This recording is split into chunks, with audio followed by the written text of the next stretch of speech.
Everyone, this is Vikram Chaudhary. आज मैं इस वीडियो में अपने पहले वाले वीडियो का कंटिन्यूएशन है। पहली वाली वीडियो मेरी जो थी चैनल पर, लॉ ऑफ मैनिफेस्टेशन। आज हम इस बात को समझेंगे कि क्या लॉ ऑफ अट्रैक्शन एक रियलिटी है। इस बात को समझने के लिए कई लोगों के मन में यह चलता है कि लॉ ऑफ अट्रैक्शन रियलिटी है क्या, मैनिफेस्टेशन होता है क्या, और होता है तो कैसे होता है, लॉ ऑफ अट्रैक्शन कैसे काम करता है।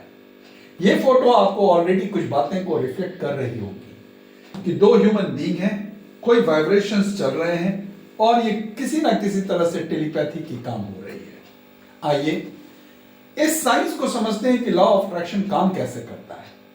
आपके लिए सामने में कुछ क्वेश्चंस मैंने रेडी किए हैं। एक माँ, how does mother understand feelings of children without being physically present.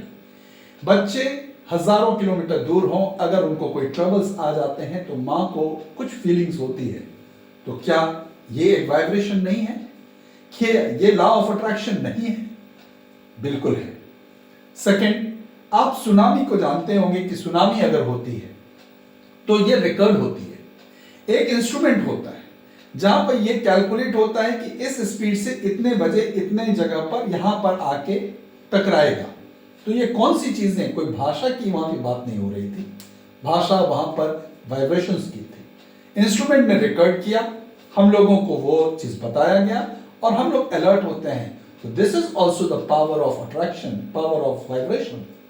Earthquake कितने रिक्टर स्केल पर, कौन से एपिसेंटर पर, कहां होगा, कैसे होगा, रिकॉर्ड की गई वाइब्रेशंस को। लैंग्वेज यहां किसी जगह पर नहीं है कि English, Telugu, Tamil, Kannada, French, German, कोई लैंग्वेज की बात नहीं है, वाइब्रेशंस की बात है। उस वाइब्रेशन जो प्रकृति या नेचर में हो रही है उससे वो कलेक्ट हो रहा है। एक क्वेश्चन नेक्स्ट मैंने जो लिखा है, what changes were found before 9/11 attack.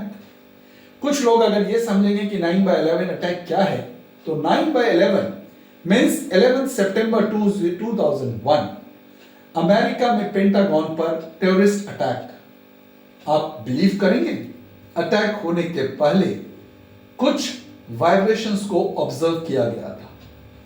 यह कैसे हुआ? कोई इंस्ट्रूमेंट ऐसा नहीं था, लेकिन फिर भी कुछ ग्लोबल कंसियसनेस प्रोजेक्ट ने इस बात को रिकॉर्ड किया है और इसकी मैं आगे के स्लाइड्स में आपको बताऊंगा।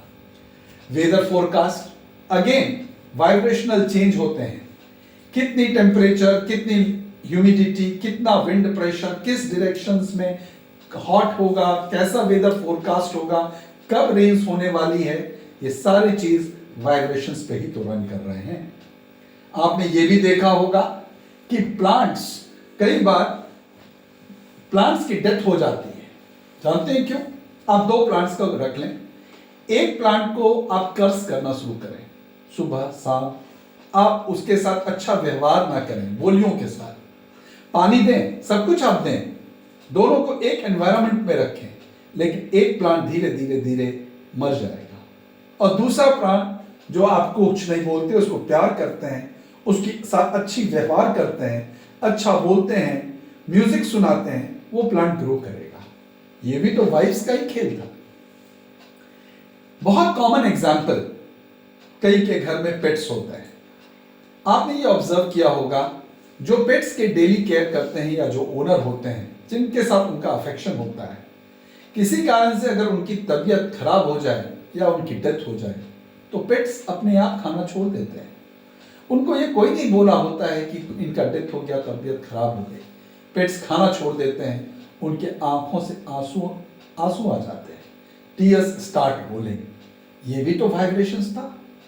एनफ प्रूफ, जेन्युइनली अगर आप देखें तो मल्टीपल एग्जाम्पल्स और मल्टीपल प्रूफ मिलेंगे वाइब्रेशंस के, और यही वाइब्रेशंस लॉ ऑफ अट्रैक्शन का बेस होता है।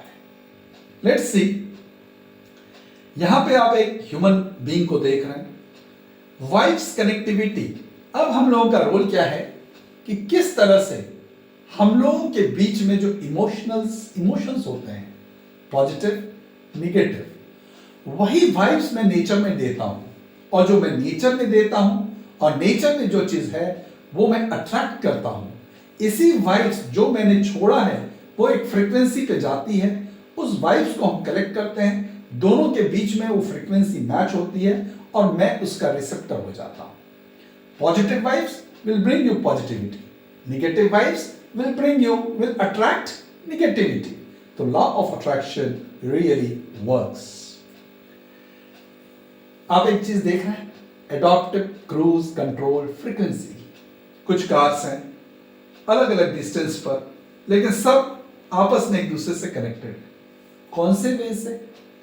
आप उसमें टेलीफोन नहीं कर रहे, आप कोई फिजिकली किसी को एक दूसरे से बांधे नहीं है, लेकिन एक वाइब्रेशंस है जो सारे वाइब्रेशंस को टच कर रहा है, एक फ्रीक्वेंसी मैच हो रही है और वो फ्रीक्वेंसी मैच होने के कारण उसकी एक ऑरा हो रही है और उस ऑरा के अंदर वो सभी गाड़ियां आपस में कनेक्टेड है, कम्युनिकेशंस वहां पर ऑलरेडी रेडी है। तो ये all these are the proofs कि vibration really plays a major role and vibration is nothing, it is law of attraction. Different frequency for different purpose. एक कार आप इसमें देखते होंगे सबसे आगे में लॉन्ग डिस्टेंस ब्लू कलर में छोटी सी है, 77 GHz गीगाहर्ट्ज। उसके बाद light blue night vision medium distance up to 40 kilometre. इसकी मतलब क्या है कि आपकी फ्रीक्वेंसी, हर चीज की अपनी अपनी एक फ्रीक्वेंसी होती है। उसी तरह हमें कुछ अडॉप्ट बड़ी करनी है, छोटी करनी है, चीजों को कैसे लेनी है। पॉजिटिविटी आपकी हमारी जितनी होगी, निगेटिविटी ज्यादा तो आप ज्यादा अट्रैक्ट करेंगे निगेटिविटी, आप में पॉजिटिविटी ज्यादा तो आप ज्यादा करेंगे पॉजिटिविटी।